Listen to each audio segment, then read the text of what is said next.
कोई हमारे साथ छल करता है, कोई हमें पीड़ा देता है, तो तन दुख से और मन प्रतिशोध से भर जाता है। फिर हम प्रतिघात चाहते हैं, अपने मन की अग्नि को शांत करने के लिए प्रतिशोध चाहते हैं, और यही हम सबसे बड़ी भूल कर बैठते हैं। तो क्या किया जाए? इसका केवल एक ही उपाय है, और वो है क्षमा। यदि प्रतिकार चाहिए तो प्रतिशोध भुला दीजिए और न्याय की ओर अपनी पग बढ़ाइए, क्योंकि यही वास्तविक प्रतिकार है। हम अपनी सोच और संसार की मान्यता के अनुसार अपने विचार बनाते हैं। जैसे सत्य कहना धर्म है, असत्य कहना पाप, सहनशीलता धर्म है और क्रोध करना अधर्म, उपकार करना, जीवों पर दया करना धर्म है और निष्ठुर होना अधर्म। परंतु क्या यही सत्य है? क्या कभी कभी परिस्थितियां इन आवेशों को उल्टा नहीं कर देती? करती हैं। यदि इस संसार में कुछ धर्म है, कुछ पुण्य है, कुछ महान है, तो परिस्थितियों के अनुसार चलना।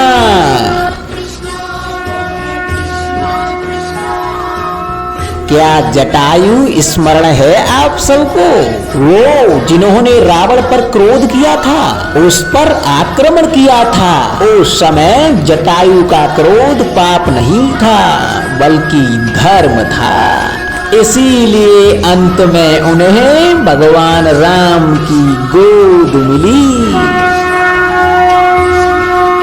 और कुछ ऐसे भी होते हैं जो धर्म को सहनशीलता समझकर हर अन्याय को सहते हैं, और अंत में वो बाणों की सैया पाते हैं। यदि कोई पशु या व्यक्ति अकारण आक्रमण करके किसी निर्दोष के प्राण लेने की चेष्टा करता है, तो निर्दोष की रक्षा हेतु उसका वध कर देना पाप नहीं, समय की मांग है, क्योंकि आक्रमण ही आत्मरक्षण भी है। यदि किसी दुष्ट की सहायता करने से किसी सामान्य मनुष्य को कष्ट पहुंचे, पीड़ा पहुंचे, तो उसे सहायता ना देना ही धर्म है। अकारण क्रोध अस्वीकार है, परंतु क्रोध से कुछ शुभ हो तो क्रोध और दंड भी धर्म ही है। स्वीकारण, सत्य का स्वीकारण मनुष्य के लिए बहुत ही महत्वपूर्ण है। जब तक मनुष्य सत्य को स्वीकार नहीं करता, उसे असत्य से लड़ने की शक्ति प्राप्त नहीं होती। जब आप भोजन करते हैं तो क्या होता है? आपका पेट स्वीकारता है कि वो भर चुका है और आप भोजन करना बंद कर देते हैं। जब आपको निद्रा आती है तो क्या होता है? आपका मन स्वीकारता है कि आपका शरीर थक चुका है और उसे विश्राम की आवश्यकता है। उसी प्रकार जब आपको किसी व्यसन को रोकना हो तो आपको स्वीकारना पड़ता है कि बहुत हो चुका है, चाहे वो लालच हो या मदिरा पान। उस व्यसन का त्यागना तभी प्रारंभ होता है जब आप ये स्वीकार कर लेते हैं कि उस व्यसन के आप बंधक हैं। इन पक्षियों को देख रहे हैं आप, इनका उड़ना, वायु में इनका संतुलन बनाए रखना, इनको उड़ते देख आपके मन में भी इच्छा होती होगी कि इनकी भांति भी आप स्वतंत्रता से उड़ पाएं। ईर्ष्या होती है ना जब आप इन्हें इस खुले आसमान में विचलन करते देखते हैं। परंतु कभी सोचा है इस उड़ान को पाने के लिए इन्होंने कितना परिश्रम और कितना अभ्यास किया होगा? इन्होंने कितनी बार हवा में उड़ने के बाद ये धरती पर गिरे होंगे। इस उड़ान का, इस स्वतंत्रता का ये मूल है। यदि आप ये मूल दे सकते हैं तो आप भी यह स्वतंत्रता पा सकते हैं। इन पंछियों की भांति ही तुम अपने चारों ओर किसी सफल मनुष्य को देखें तो उससे ईर्ष्या ना करें। उसके परिश्रम और उसकी पीड़ा को समझने का प्रयास करें जो उसे जहां तक लाई है। उससे प्रेरणा लें, प्रयास करें और आप भी सफल हो जाएं। हमारे जीवन का मूल आधार है करुणा। करुणा क्या है? करुणा दया नहीं, करुणा वो भाव है जिससे हम दूसरे की समस्या को समझ सकते हैं, उसकी कठिनाई को अनुभव करते हैं। इस संसार में सारी समस्याओं का मूल है एक दूसरे की परिस्थितियों को ना समझना, और इस समस्या का हल है करुणा। करुणा किसी पशु पक्षी के प्रति हो या किसी मनुष्य के प्रति, ये आपके जीवन में संघर्ष और कलेश जैसी भावनाओं को दूर रखती है। राधे राधे।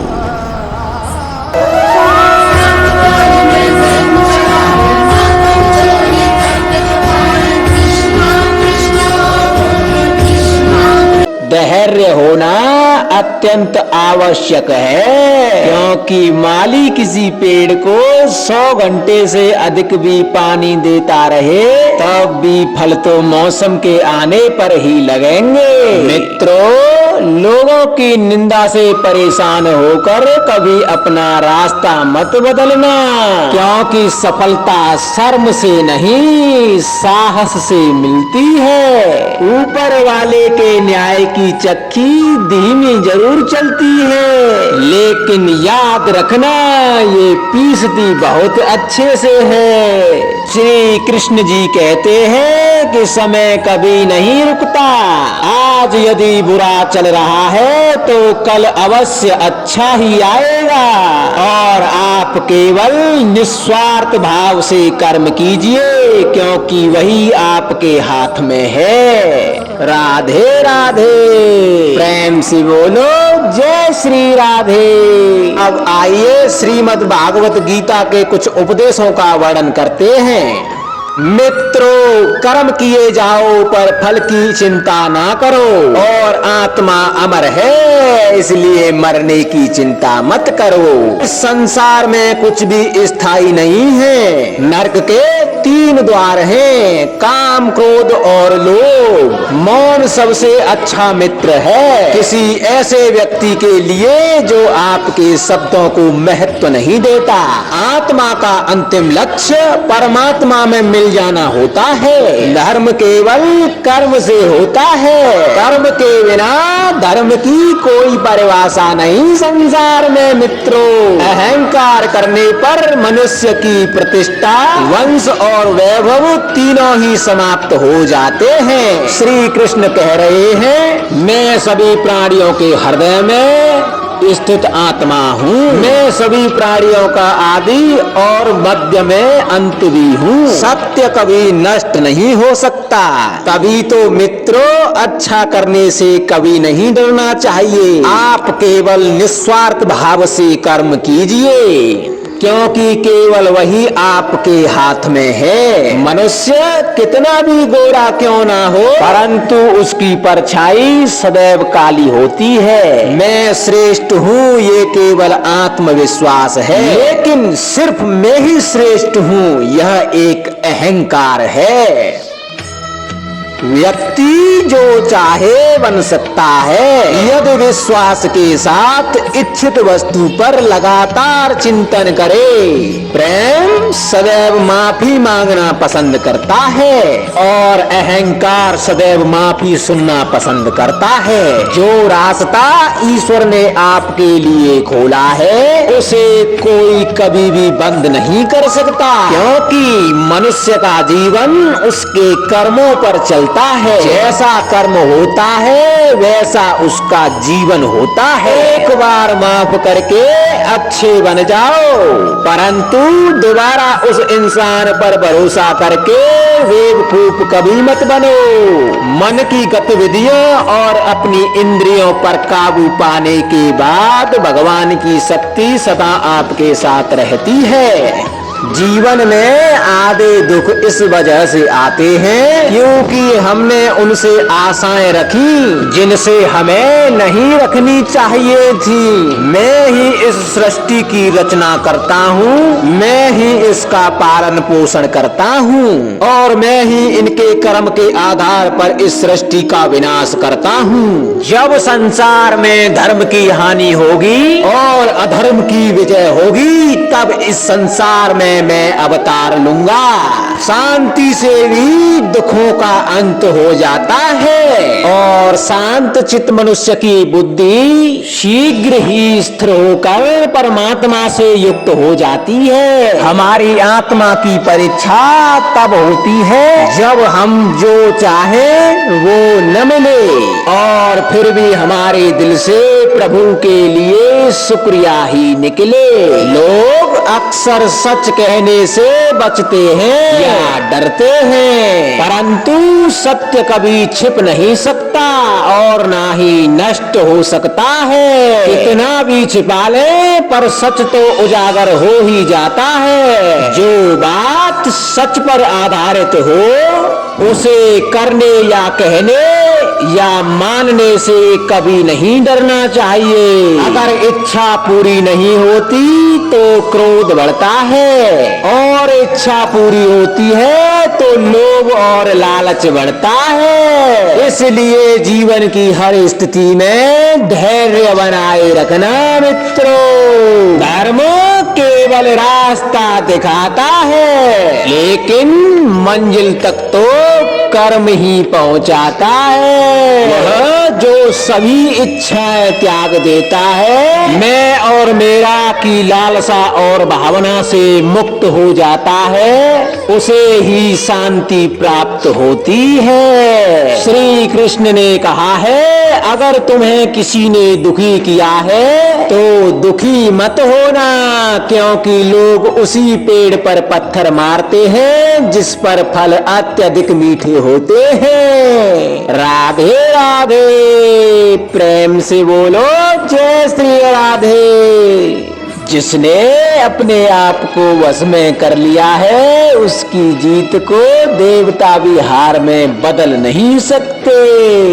स्वार्थ से रिश्ते बनाने की कितनी भी कोशिश क्यों ना करें, वो कभी मजबूत रिश्ते नहीं बनते हैं और प्रेम से बने रिश्ते इतने मजबूत होते हैं कि उन्हें कोई तोड़ने की कोशिश करे तो वो टूटते नहीं हैं। अगर व्यक्ति शिक्षा से पहले संस्कार और व्यापार से पहले व्यवहार और भगवान से पहले अपने माता पिता को पहचान ले तो जिंदगी में कोई भी कठिनाई आपका बाल बाका नहीं कर सकती। जिस मनुष्य ने जवानी में अधिक पाप किए हैं उसे बुढ़ापे में नींद नहीं आती। श्री कृष्ण कहते हैं मनुष्य को अपने मन को बार बार समझाना चाहिए कि ईश्वर के सिवा उसका कोई नहीं। परिवर्तन इस संसार का नियम है। कल जो किसी और का था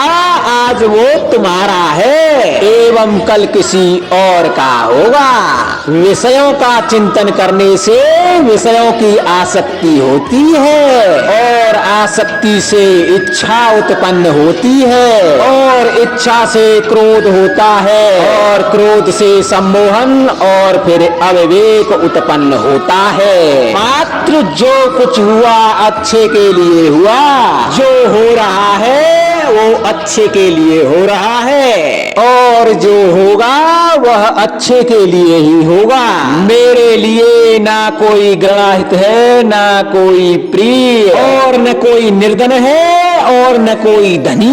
बस जो मुझे भक्ति भाव के साथ याद करते हैं मैं उनका हूँ और वो मेरे। आप आप वही हैं जिसमें आप विश्वास करते हैं। आप वह बन जाते हैं जो आप मानते हैं कि आप बन सकते हैं। अगर तुम अपना कल्याण करना चाहते हो तो सभी तरह के उपदेशों और सभी धर्मों को छोड़कर मेरी शरण में आ जाओ। मैं तुम्हें मुक्ति प्रदान करूंगा।